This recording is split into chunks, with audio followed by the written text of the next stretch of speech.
Welcome back guys to another Record of Ragnarok video. Today we're going over round 5, who will be fighting the human and the god, going over what we know about them and the pretty much history elements in our world referring to the human. If you're new here and enjoy this Record of Ragnarok content, make sure to subscribe and join the Discord to talk more about its greatness. And this information comes from chapter 30 and chapter 31 of the manga. Now I hope you enjoy. So round 5 consists of a battle between someone known as Raiden and our boy Shiva. He stops being cucked out of fighting and he finally gets to have his turn, considered the god of destruction. So first I'll talk about the human fighter. His name is Raiden and he's based off a Japanese sumo wrestler who is considered one of the best and holds the highest or best division win ratio of all time. In our world, it's based on the 1700s where he was in Japan, Nagato, Japan, where he pretty much became a famous sumo wrestler, and then throughout history he's still considered the best sumo wrestler of all time. I'll go over some other adaptations of him and then what he could be shown. Oh, we've seen him in Record of Ragnarok as you can see here, but some other cool things how he's portrayed throughout other stories. So traditional depictions of Raiden portray him as what you expect from a sumo wrestler, being bulky yet muscular and middle aged, but this isn't really what the Record of Ragnarok's going for. He is bulky and buff, but he's not the typical sumo wrestler build. As you see, you can say they're fat and really large sumo wrestlers. This guy has, you know, less body fat or more muscle. He still is massive as shown here next to like Valkyries and stuff like that, how he's like bigger than some, and then like he's still pretty strong and it's going to be a good fight. But all we know thus far from his name is that he's a famous sumo wrestler from Japanese history who was considered the best of all time. And here he is.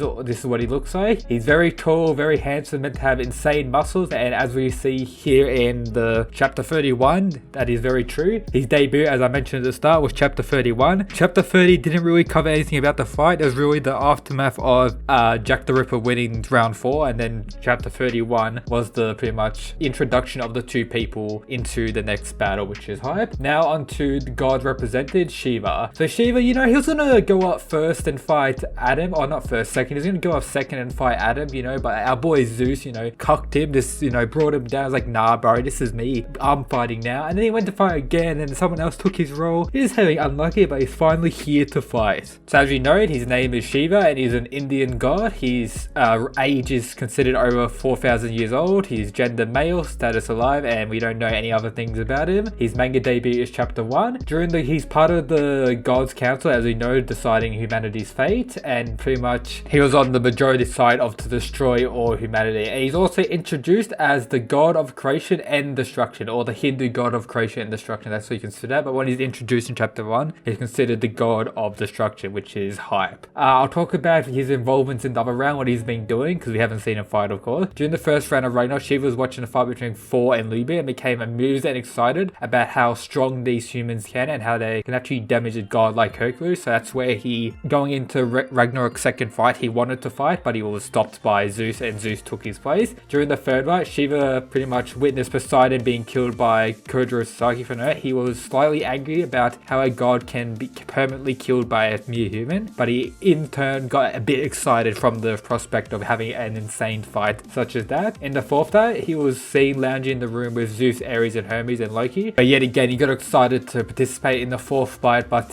Zeus pretty much sent in Hercules so they could get a dub. But you know, as we know there, our boy Jack the Ripper was too Chad for Hercules and took the dub away from the gods. And now round 5, Shiva finally gets his chance to fight, and now I'll go with my prediction on how the fight will play out. So in my opinion, I think it will start out with this sumo wrestler Raiden guy having the advantage, and it looked pretty bad for Shiva. And then near about halfway point of the fight, Shiva will put up like a godly power up, which will pretty much put him in the lead and allow him to take the victory. In my opinion, I think the gods will take the dub for this one. Shiva, he's been cucked quite a bit, and you know, I feel bad for him at this point. You know, he needs to just get a chance to fight, and this other guy, he doesn't seem like as strong as the other people. He'll definitely be strong, like, but I don't think he'll be top 3 strongest sort of human size. He seems to be very arrogant about his power and probably a bit mindless in some aspects. He won't go thinking into the fight too deep. Well, Shiva may have a pretty much tactical advantage over him, so that could be an aspect. But the start of the fight, I think this Raiden sumo wrestler dude will be in the lead, be a clear convincing lead, and the gods will be like sweating like, oh shit, we're going to be losing against humanity. And then Shiva will pull out like a transformation similar to how the other gods do, and then be able to take that dub. So there you go, that's my prediction on the fight. Let me know down in the comments who you think was going to win the fight. fight? How do you think the fight will play out? But a main thing to keep in mind is that you do not know who's going to win, because in my opinion, I didn't think Jack the Ripper was going to win the last fight until near the end, where I saw him just absolutely destroy him. But still at the end of the fight, I thought Hercules would get one clean blow and then finish Jack the Ripper, but as we know, Jack the Ripper was able to take the dub. So me saying the gods will win this, you never know, humanity might take this as well. So it's going to be insanity, but my personal opinion is that Shiva will take the dub in this Record of Ragnarok fight. If you enjoyed today's video of Record of Ragnarok greatness, make sure to subscribe, help us reach 3k subscribers by the end of the week, and that's it guys, peace.